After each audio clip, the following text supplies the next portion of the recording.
There's idols and pride and blanks in our eyes. I really wanna go and see God if they won't worship. Welcome to our sanctuary. Welcome here once again to our church, the First Congregational Church of Dudley. And as I said downstairs, folks call me Pastor John, and as I say each week, I am the extraordinarily blessed pastor. The only piece of historic information I will share is that at approaching 28 years, I'm now the third longest serving pastor in the history of the church, going back to 1732. So that's like, whew. And I really am blessed. This is such an extraordinary community. And by the community, I don't just mean this church. I mean the town within which it sits at the top of this hill, located where it is. We're so blessed to be located next to Nichols College, the Black Tavern, the Grange, and we're so blessed to have representatives of all those organizations and more, town representatives, all gathered here today. Should you need them during the course of the presentation today, bathrooms are located out this door here, and then to the left. Also, no need to go that way, but down where you were, there are more bathrooms there. Thank you so much for being here. At this time, I would like to introduce Kathy Waynick. She's part of our Tiffany 300 committee. She's going to introduce the other members of that committee who are here today and our presenter.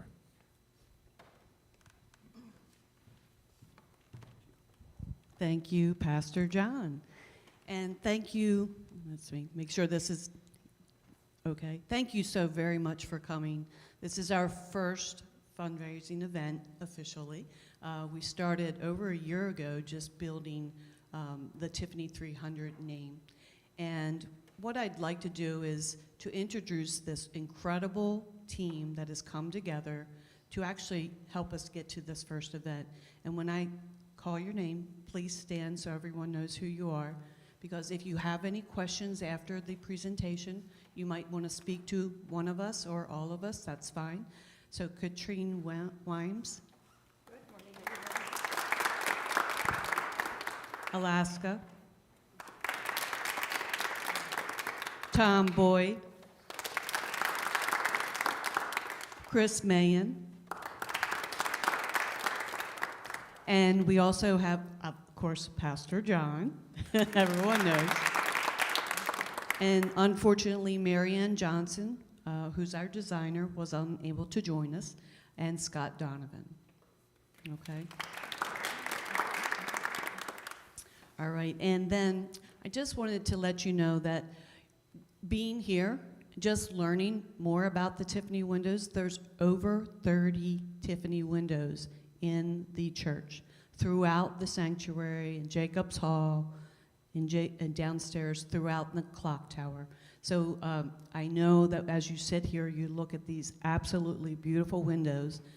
You know, this is about the preservation of our windows. They are in dire need, and so there are 30. We do have a very lofty goal, but we have a long time. We're Tiffany 300 for that reason. We have quite some time to be on this fundraising journey together, but it's over $1.5 million. Now, that's over time. But any amount that you are able to provide us help with, any amount is appreciated greatly. And with that, I'd just like to thank you again for coming, and then turn it over to Tom Boyd, our church historian, and he's going to, number one, give you a tour, but a very, he'll walk you through the history of the church and how we arrived at getting the Tiffany windows. Thank you very much.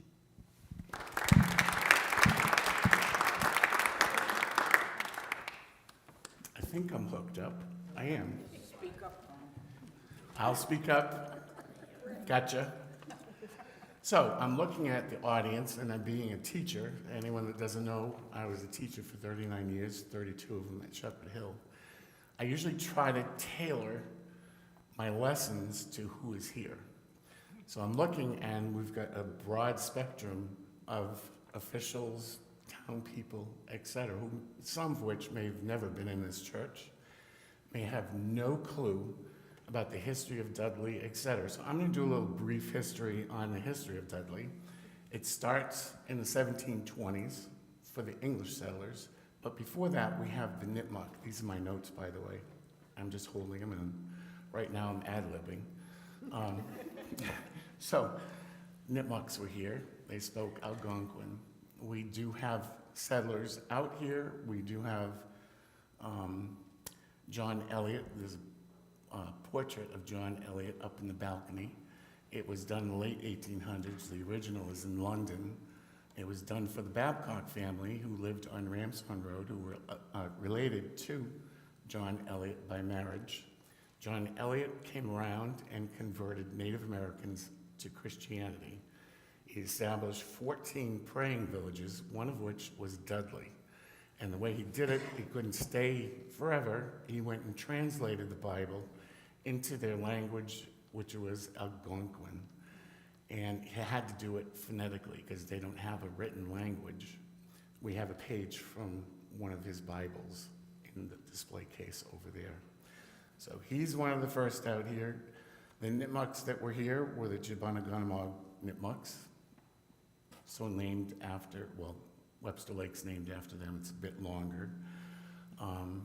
We had a village in Dudley, as well as on the other side of Webster Lake down on Lower Gore Road, and they used to migrate. One of 14 praying villages that were established and remained a praying village even after King Philip's War. So take that back to the side. In 1720s, we do have settlers in Dudley, mostly along the Quinnebog River. But by 1731, there were enough male voters where you had to establish a church and apply to become a town. And that's what they did in 1731, applied to the colonial legislature, Mass Bay Colony, to become a town. And it was granted on June 1st, 1732, which is the 300th anniversary of the town, but it's also the 300th anniversary of this church, because in order to establish a town, you had to have a church. So that's where this church comes from. Going up, the first meeting house was the Carter House, and in 1734, it was decided they need a meeting house. So funds were being collected. We hired the first minister, Reverend Pearlie Howe. They built this building right here, which looks like any other house. They were very simple. Puritans wanted to focus in on scriptures and sermon, and that's putting it simply because we're trying to just give you a taste of what was going on. You would rent your pews. And that's the way it was up until 1824 when this church was built. In 1824, it was decided they needed to build a bigger church. We also hired Reverend Dr. Joshua Bates, who was the president of Middlebury College. He was also the chaplain at the House of Representatives, and probably he's known because maybe some of you know this, his granddaughter, Catherine Lee Bates, wrote America the Beautiful. America the Beautiful. So we're related that way to this. Here's the interior of our the old church. Nichols Academy had some kind of program here. I believe it was an honor society that they were hosting that day. That's the only picture that we have of the inside of that old wooden church. Couple of stories. Reverend Goodell, who lived in the Black Tavern, wrote in the Black Tavern Tales that one of the tales, one of the ways you showed your bravery as a youth was to climb up into the bell tower, grab a hold of the weather vane, and swing around. That was 80 feet tall. So, we had that stuff going on. This church lasted until 1890. As they were fixing the roof, a Tinman stove, which had coals in it, they're trying to keep the tar hot. The coals kind of blew out of the tin container, and it caught the roof. The roofs were made out of wooden shingles. Caught it on fire. They thought they had it under control. They climbed 30-foot ladders. They're throwing water. They cut a hole in the roof. They thought it was contained, but then they looked up into the balcony, the tower, and saw that it was totally engulfed in fire. They called the Webster Fire Department, which at that point had a carriage with horses. It took 28 minutes to get up here, but the Nichols Academy kids, people from the town were up here trying to save what they could. Now, they did save quite a bit from the church sanctuary. We have our original communion set, which is in the back. That dates back to 1734. We also have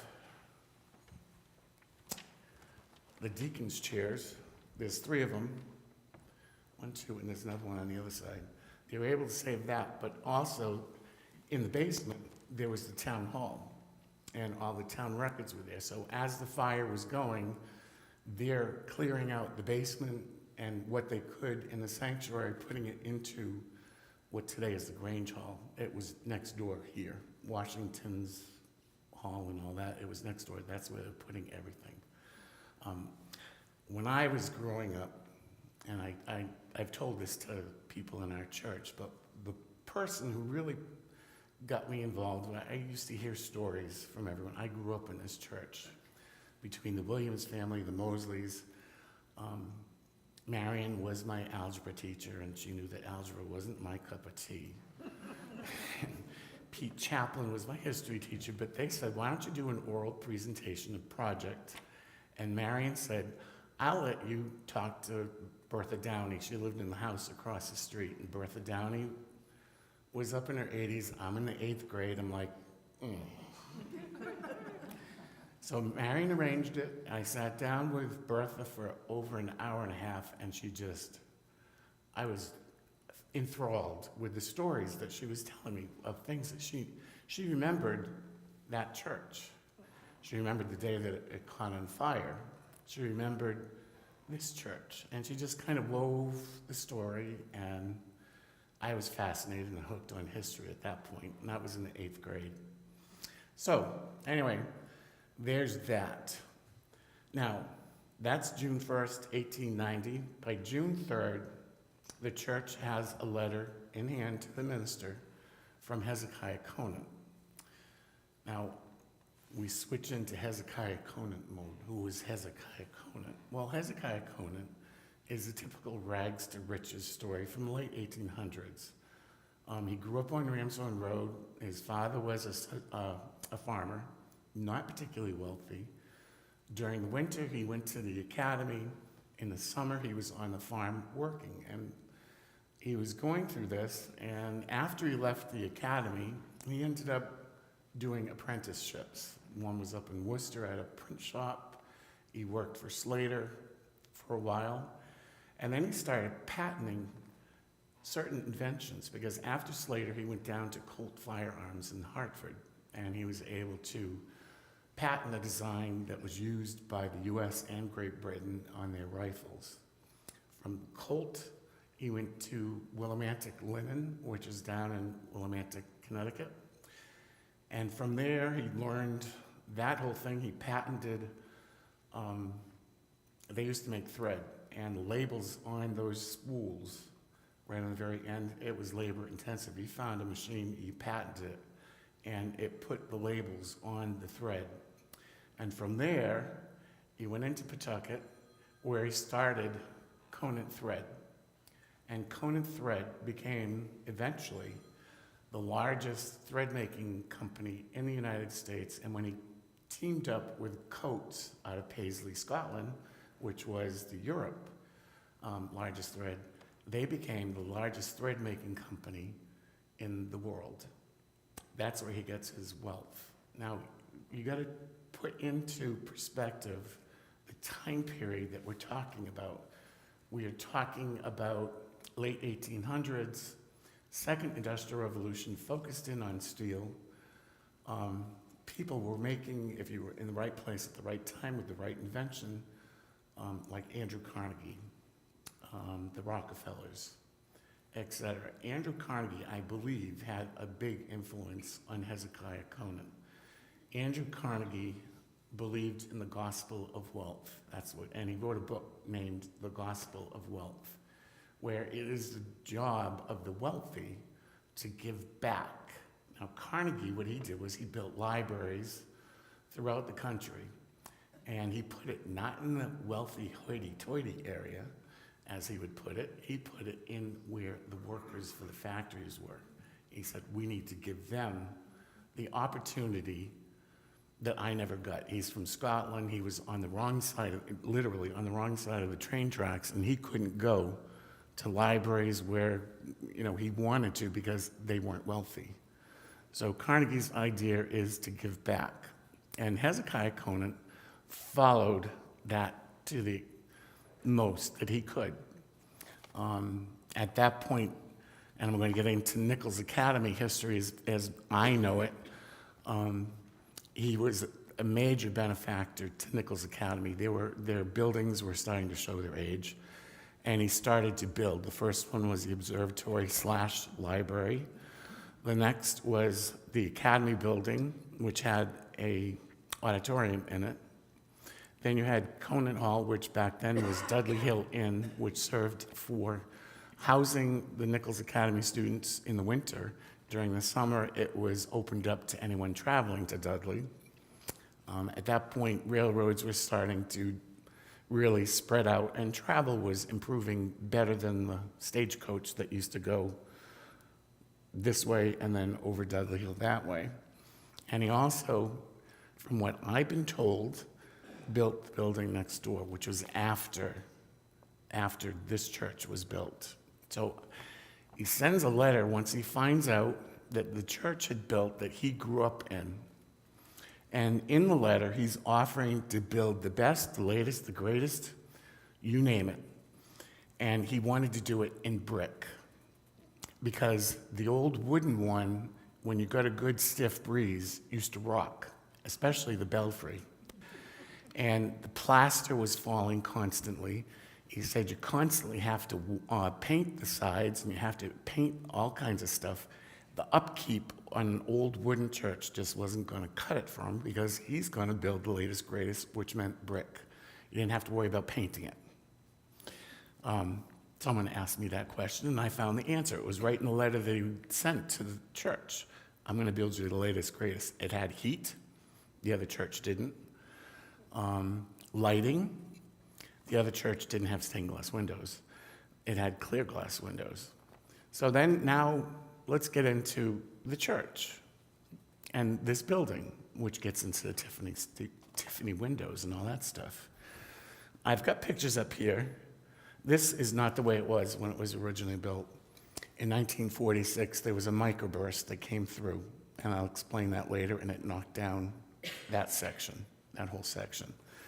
But let's talk about what Hezekiah did and how he was able to accomplish this. Now, not only was he making thread, he was also part-time making clocks, big grandfather clocks. The most expensive one that I could find in my research, it cost $20,000 back then. He was obsessed with precision and timing and all that stuff. So I know Nichols College has it down in the library, one of his big clocks. There are 4 pendulums on that one, if I'm not mistaken. There's one at Brown University. And I was always told those are the only 2 clocks known.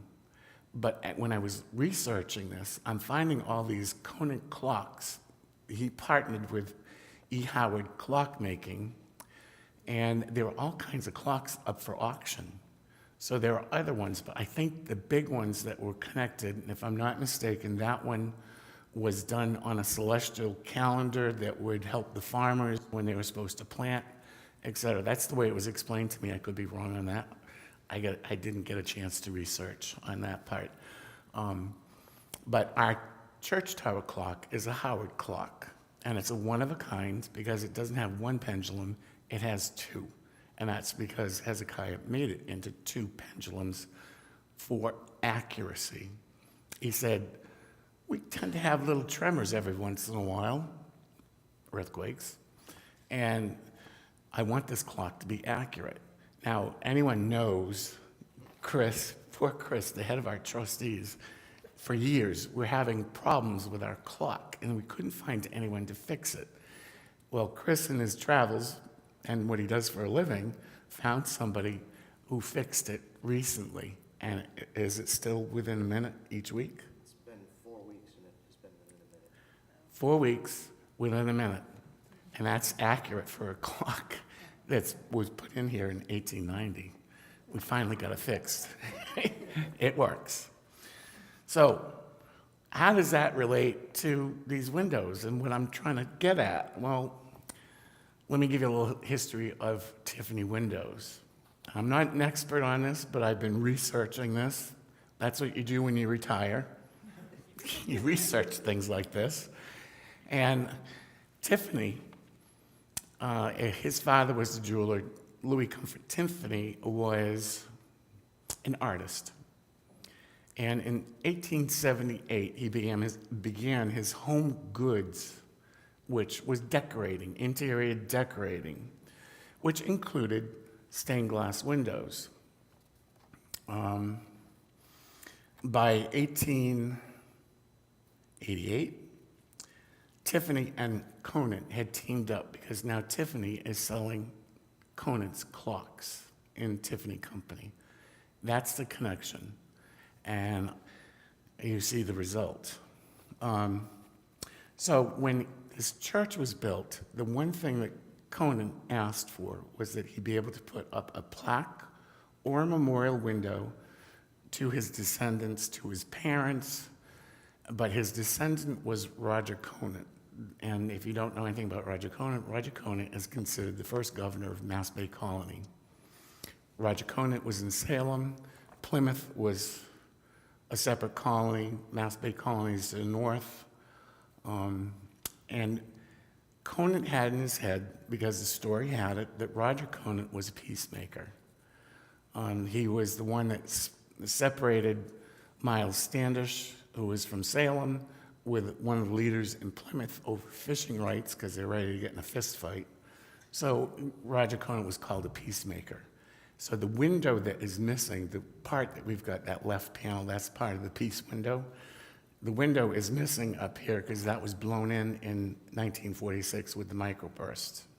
So that was his main concern, was getting a window. And where he worked right at Tiffany's, okay, I'm going to ask him if he could make a memorial window. It has Roger Conant. It has him holding his hands off. It's got a replica of one of the boats, and if I can find it, on it he had, from the Beatitudes, blessed are the peacemakers, so, for they shall be called children of God. That was in it. It was not religious, it was very secular. These windows are very secular. There's nothing religious about them. But now to get back into Tiffany and the other connection. In 1888, Carol Coleman was appointed the head of the Sacred Window Division of Tiffany Windows. Relatively unknown at this point, Tiffany does not become famous until 1893 with the Columbian Exposition in Chicago. It's like the World Fair. That's where the Tiffany stained glass windows really blew up in popularity because of that exposition. So what is it about Tiffany windows? And that's, I'm going to get into that, but Carol Coleman, in communications, I've got the letters downstairs in the files, the family, Conant family sent it to us, and in it, it's Carol Coleman, the head, an artist, trying to convince Hezekiah Conant to go with Tiffany windows, in addition to this one, but windows that would complement that window. Carol Coleman also wanted to reintroduce to church windows and sacred places geometric designs. These geometric designs. So it worked. They were having meetings. Usually there were drawings. We don't have any record of the drawings for these windows or that. They start off as paintings, and that's where I'm going to get into Tiffany and his windows. Tiffany did not want to paint the windows. Tiffany wanted the glass to be the painting. And so what we have here are known, and I'm going to, sorry, Rich, I'm going to go to this side first. This is the window that really needs a little work. They all do, but they're in fair condition. They're not as bad. We've had people out here when I had Dave Giovanni from Stained Glass Resources. That's who preserved that window. He's been out here a couple of times looking at it, and I'll explain what we have to do afterwards. But this is opalescent glass. And opalescent glass is layered, and they infuse to get these colors so that you get the swirls, etc. And it depends on the chemical. Now, Peggy, I know you helped me with chemistry before. I think magnesium is what they infused for purple. There was different colors. And you'd get the swirls, and it's done in layers. You really notice it when you get up close. Where you're sitting right now, you're not going to notice it as much as I did. On that window out there, I was always told there's red. And when you look at it, without lights, the Tiffany piece window out, the addition, you don't see the red. And I didn't see the red. You know, I take a flashlight, and I was looking at it, I'm like, this thing's not that great. I said, I'm not seeing the colors that everyone kept telling me. But when I brought it downstairs and I was walking past this window, I held it up and I went, oh my. And that's what Dave was telling me, that, you know, depending on the light and if you're on the inside and out, which is what Carol Coleman was trying to tell Hezekiah Conant, I want them to be as beautiful on the outside as they are on the inside. And if you drive by at night and you see these windows, they're beautiful, and you can see it. But you're going to get different shades and the way the light hits.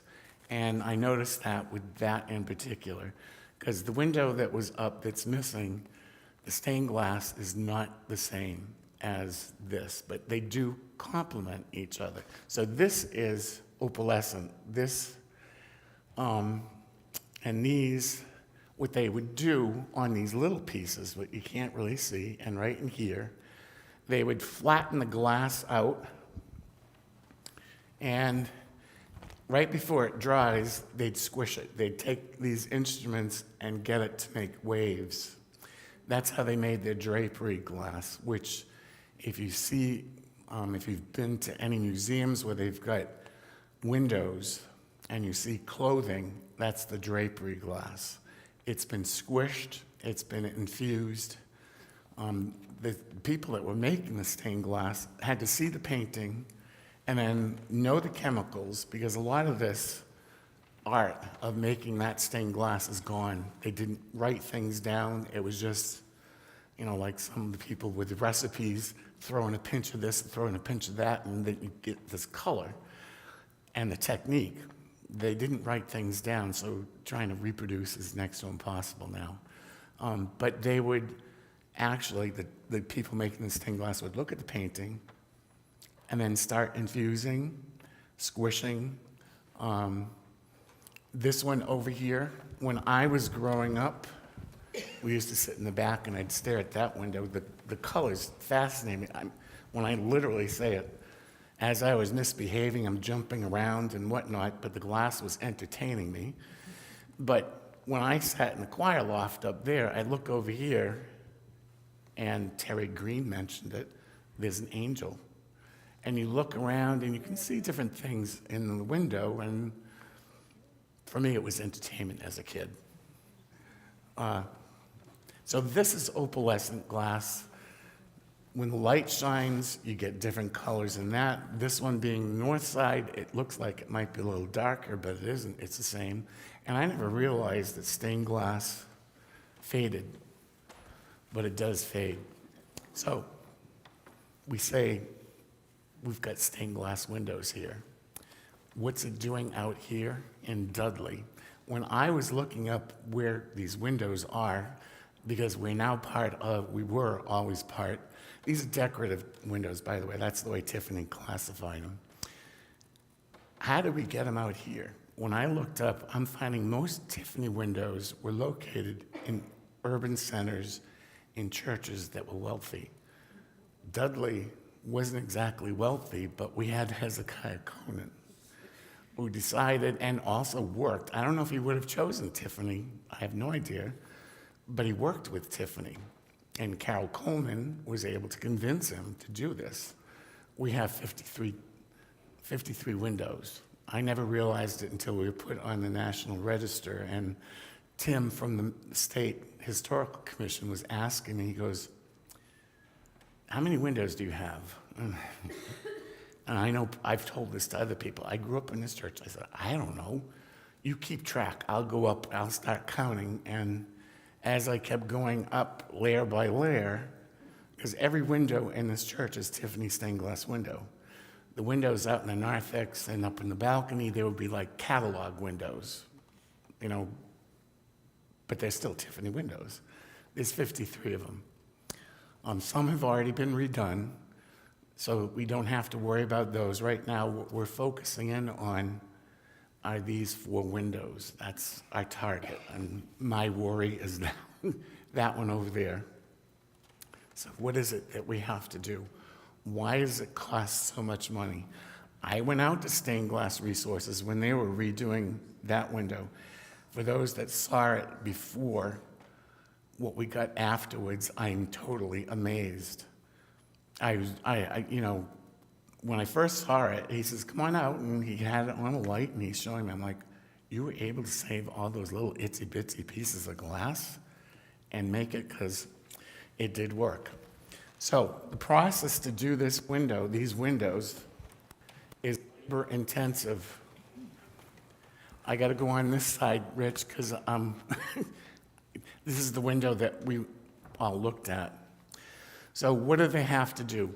Before they even take the window out, each piece of glass gets taped and numbered, and then an arrow pointing up, so that that window, when it's replaced, when it's taken apart and put back together, it goes back in this place. Once all these windows have been labeled, they take it out piece by piece. What's wrong with them? Well, you have supports right here, and some of the ties that hold these windows this way, strength, have come loose. They're not even held. I can put my finger in holes right in here because the water has just been coming down. Remember, this is 1890. We haven't done anything to these windows since 1890.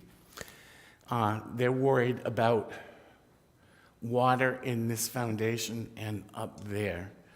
And that's the big part is here. We don't know what's behind. It may cost more, it might cost less. Outside, there's dry rot in the framing. I'm looking right here. I can see out right here. We also put, as a way to protect them, plexiglass on the outside. That was the worst thing you could do because it holds in the moisture and the acid rain. So the lead is starting to show some issues. So what they will do is once the windows are out, they take out all the lead, they wash it in a soapy solution. That's the way I put it. It's a mild soap. They're going to re-lead it, put it back into the frame, get the framework done, and then reinstall them. So that, as he said, you're not going to notice an awful lot of difference between this and the way It's going to look after it's done. But on the outside, there will be like a storm window with air louvers to let the air circulate so that we don't get that rot. What you can't see in some places, because we have, like right in here, caulking from the windows and painting on the outside, you can't really see the glass. So you will see it better. And when you clean them on the inside and the out, they should sparkle a bit more. It's not going to change the colors or anything. It might brighten it up. But it's labor intensive. Believe me, when I went out there, and it wasn't just our window they were working on a couple of them. There's 6 employees all working from disassembling to remaking. They wouldn't be able to replace any of the broken glass, and there's only one piece of broken glass, but they could figure out what to do on that. So that's the process, and we're focusing in on these 4. The others are small enough. We've had them out. We've got everything mapped out. We've done the inventory of what windows we've got. And how we're going to try to accomplish this is difficult. We're going to have a capital campaign for church members. We're going to have grants. We've got to go for grants on some of these, and we're looking into and researching grants, community support, corporate donations, and we're all, everything's open on this one. Do all the windows need that? We have worked on them in the past. In narthex, 2 of those 4 windows have already been re-leaded. It's the framing that needs the attention, and they need to have that storm window put on them for protection. And then we've got that you open the balcony, there's one down at the end in the music room, etc. So, Can you show people how the windows open? oh, yeah. Yeah, we can open these windows in the summer. And they will fix these, and so you can get air in here at least. Right now it's nice and cool, but during the summer, even though it gets hot in here. And then we have 2 up there that we can open and close. So that's my spiel, that's my lesson. Do I have any questions? Okay, Ken. Gravity.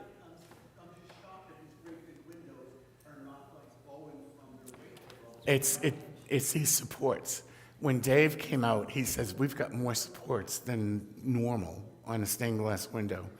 And that's what Tiffany did. Because of the size, there's one window out in Chicago that I found was 22 by 40. I came up and measured these. These are 11 by 18. So I think Tiffany, realizing that they're so big, put more of these supports in so they don't bow. That window in the back over there, there is a slight bow, but it's been fixed, but it's starting to go again. So that one's concerning too. Yep. I'm just wondering, you mentioned that you've already done work on that window, so that doesn't need as much as the other. Oh, no, they all do. They've been patched work. What they need to do is have it done all at once, take out even the stuff that was done, like that one was patchworked. You got to do all of it at once, because the good part isn't exactly helping out the bad part. So you got to do the whole thing. Especially, it's the framing. They got to take them out.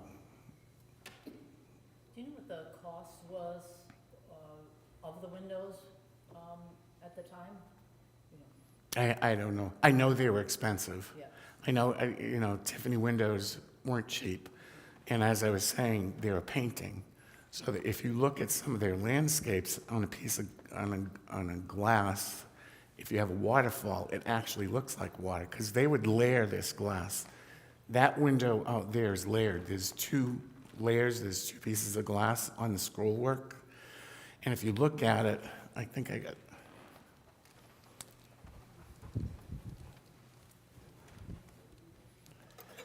If I was to hold this up to light over here, it looks like waves. And that's on the back of the scroll work in there. You can see the waves and how it's different colored. I don't know if you can. Right there. I don't know what this is called. It's just stained glass to me. Yeah. Possible that the two were friends, given that Tiffany was born in Williamson? Well, I'm told that they worked together. Whether or not they were friends, I think there were some arguments too at some point. But Carol Coleman, who was the chief in charge of the sacred windows for Tiffany, got Hezekiah Conant to agree to all windows. And it's here in Dudley. And what I was saying before is I could find one or two windows in certain small towns. The Church of the Covenant, Church of the Covenant. Like I said, they've got all windows. Church of the Advent in Boston, they've got a bunch of Tiffany windows there. I'm not finding many out, like 53 windows out in a small town, out in the middle of nowhere at that point. Really. I could be wrong. I'm not an expert. Yep. Tom, could you tell us a little bit about, you talked about the preservation process, but, with this goal of really preserving and what it takes to go into the windows, the goal is obviously lofty and we have quite some time. Will windows be done at the same time, or when funds are raised, will one be done and then others? That might be helpful for us to know. I'm hoping that we can get all of them done, but if we have to break it down into, we'll start with that window, we'll then go to that window, we'll do whatever it takes to get this done so that hopefully by 2032, these windows will be done. I mean, the smaller windows, we've got estimates for every window, how much it's going to cost, and Chris was able to update these four through estimates and whatnot. So we have an idea, correct me if I'm wrong, that's $170,000 estimate. That's $170,000 estimate. I think those windows were like 90,000. I could be wrong on that.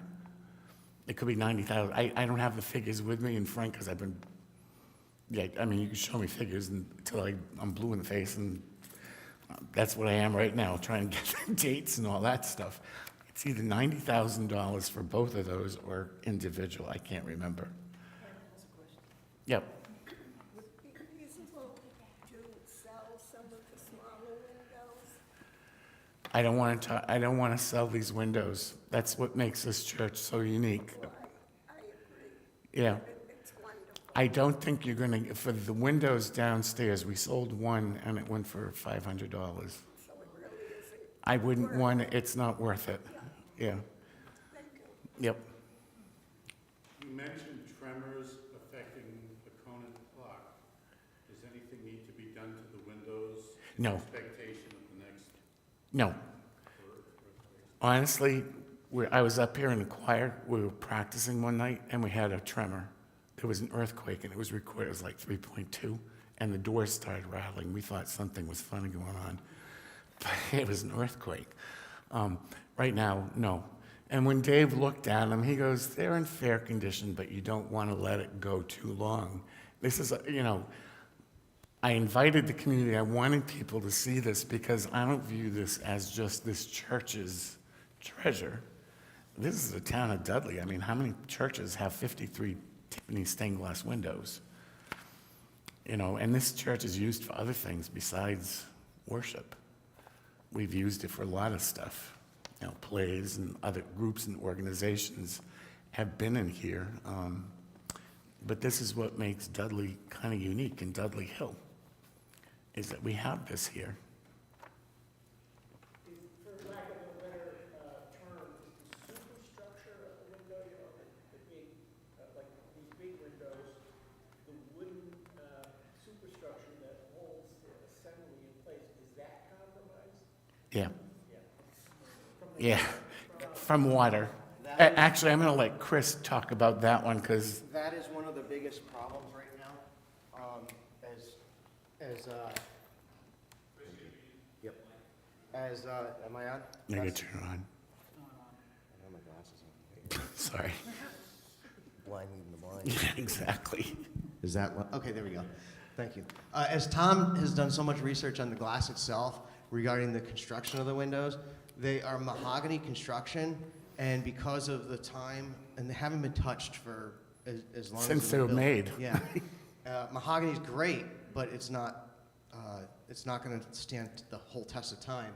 And they put the glass or the plexiglass and sheet glass to try and protect it. But the water's gotten in. There's definite water damage up across the top. See that black? Like, that's actually a piece of metal preventing the water from coming into that horizontal member there. And you can put your fingers through some of the sills through here. And as Tom said, we have a budgetary number on repairing them. But until we open up and those windows come out, and if you're going to take the windows out, you're going to do all the work on the windows.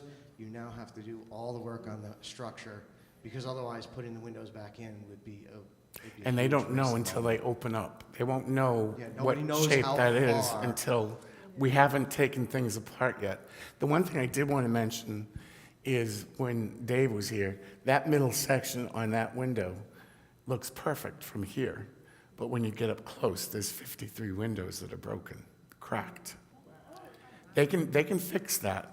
They put epoxy and it will be glued back together, because you don't want to lose this window, because there's no way we can replace a single pane. They don't make it anymore. And to match it up, because it's faded through the years, not a huge amount, but to make up another piece is going to be difficult. And so that's why they will re-glue it. Like I said, what they did to that window, I mean, these little pieces of glass that they're smaller than this. In that window out there, every single one of them in the middle and on the side were cracked, and the only thing holding them together was the lead, and some of them were small pieces. So what they did was they put a really strong piece of tape on the backside, and slowly but surely, using this epoxy, they glued those windows, those pieces of glass back together, so that now we've got a complete set all the way around. Before it was fixed, that window, I said, what are we going to do with it? I applied for a MALSA grant, and Dave said, we can preserve it, we can't restore it. And I said, all right, at least it's not going to sit up in the balcony doing nothing. It is the left panel. And as a result of doing that panel, we are now back on the Tiffany list. We were on for these windows, but now, because that window was preserved, the piece window is now listed again. Because we do get phone calls, people asking. A couple of years ago, when Dudley, England, was celebrating Roger Conant's birthday, 400th birthday, we were in contact, Pastor John and I, with Dudley, England, and their historians on Roger Conant. And they were trying to get some attention to that. And the thing was, Sir Walter Raleigh's also from that area. He gets more attention than Roger Conant does, but they were trying to build up. And they actually made a painting that was styled after that stained glass window. And that's why he got Dudley Hall, because Hezekiah, showing homage to his ancestor, was from Dudley, England. So, yeah, sorry. That's okay. More history, the better. Yeah. Yeah, so when we get into the windows, taking the stained glass out and restoring the stained glass, and then restoring the structural wood components, and chasing what was rotten, what wasn't. And then also, when you walk outside, take a look from the outside and the ornamental woodwork that'll be involved with restoring it all. And naturally, when we get into it, we'd love to look at the options of composite wood to match the existing, so that maybe it'll last that much longer. It's just a lot of work. One thing that Dave did mention, he goes, it may not be as bad as what you think it is either, but you won't know until you open it up.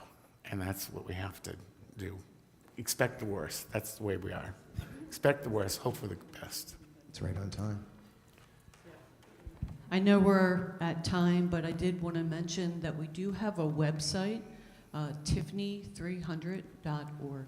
And if you'd like to, we have some of the history. We also have letters to Tiffany and from Tiffany. Very interesting. If you'd like to read, that's helpful. And so in terms of like gift giving, we do want to be able to recognize anyone. So we're thinking about plaques and ways to recognize, over time, those that are part of this journey of preservation.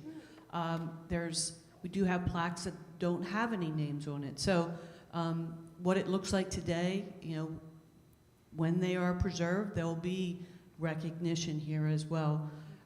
It's a community effort, not just a church effort. And so if you know a friend that's passionate about, history, Tiffany, just the town itself, please just pass along the word. If that's all that you could do, we certainly appreciate it.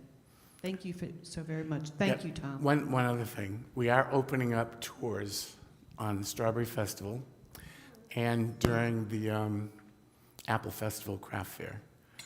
So I'm training some people from our church. I got 6 volunteers. We call them decent docents.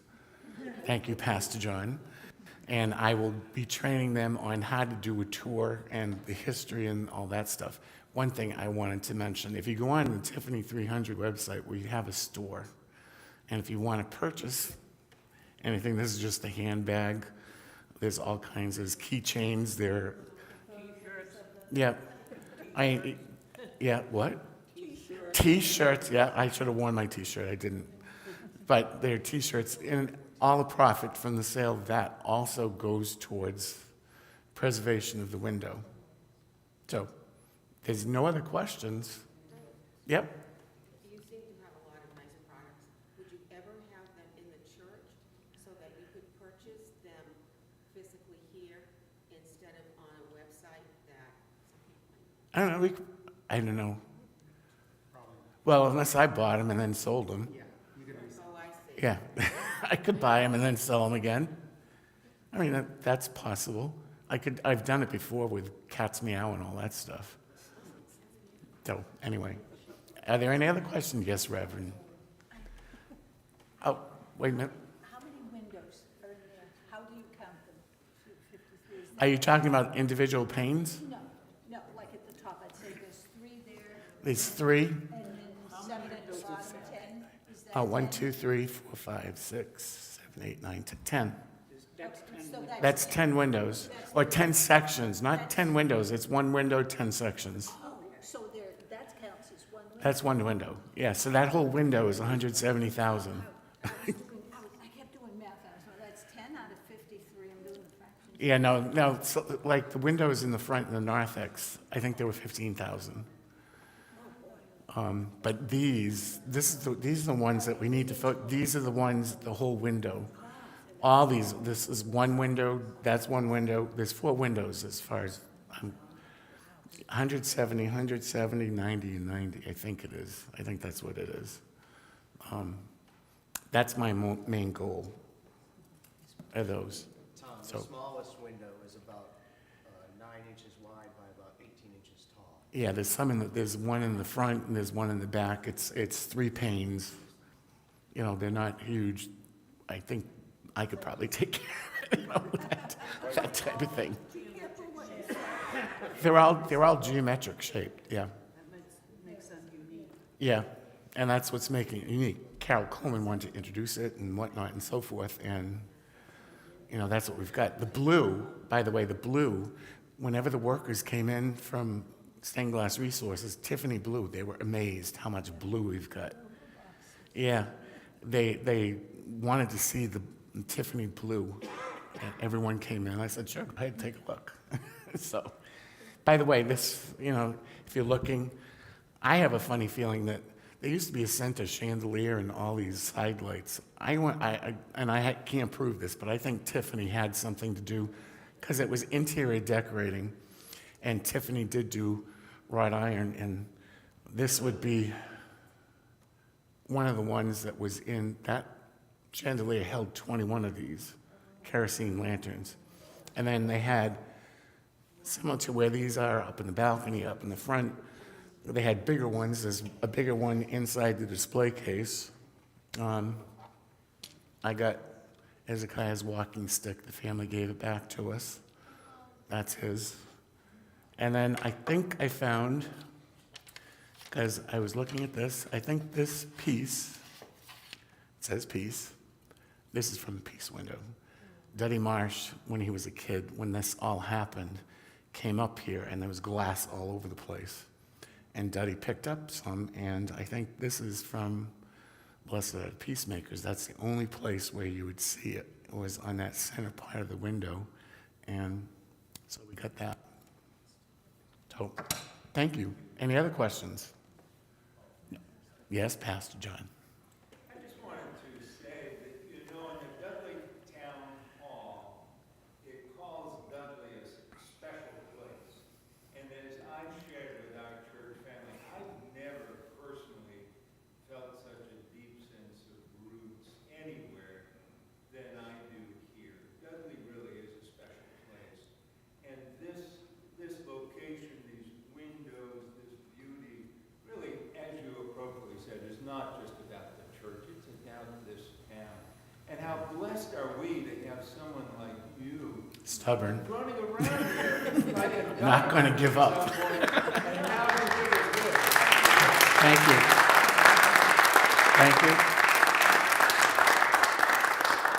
As I said to Pastor John, I said, in all the years that I've been involved with all kinds of stuff at school and the tavern and the church, this is the first time I think we've actually gotten town officials, tavern, Grange, Nichols, and church together in one place. I want to remind you, 2032 is the 300th anniversary of this community. It's not just this church, it's the town. And I know it's a long way away.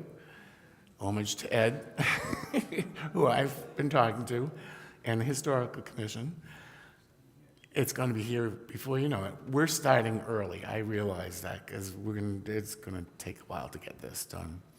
But it's not just this church's anniversary, it's the town's. And I appreciate everyone, like I said, for areas of the town, I appreciate everyone showing up because I wasn't sure what we'd get. So thank you very much, and have a great day. Enjoy it. Come in when you're up here for the Strawberry Festival or the Apple Festival. We will have decent docents here. You'll see Tiffany 300 event out in front. You'll know it's for tours. Come on in and yeah. If anyone has any questions, you're afraid to, because I used to have students that wouldn't ask a question in front of everyone. They'd wait until the very end and come in. Come on over and ask. I'm here. Thank you, Tom.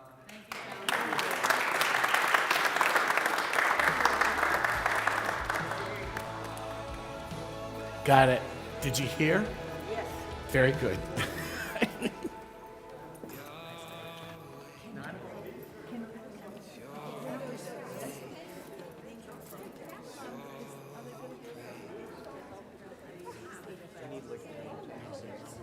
I mean, they had the tree, the tree. I didn't realize they'd fade either, but they did. No.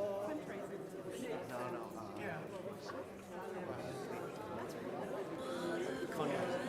We have non-brown and extra. Chris, this tree has this one. Marketing. Last I went on 40 years ago. No, serious question. Mention Tiffany. No, they don't have catalogs. Tiffany blue is a non-color. So the other colors, and just the one churches that have similar colors, colorways. There's this all locals. But I thought that the same industry class, essentially. So this is locally sourced class. So they have this ready by the 300. So really got to start with 5 years in order to get it all.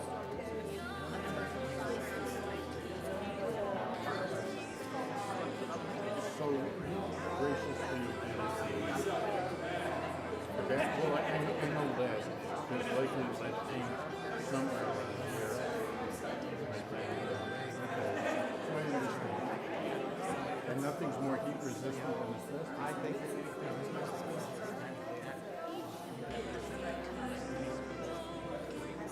So,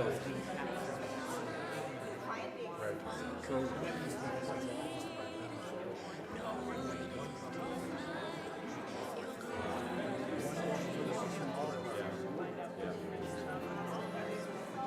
all look the same. Which made it, right, you get the sand and then you get, you melt it down and then you, right, whatever makes your blue and your red fire is the same thing.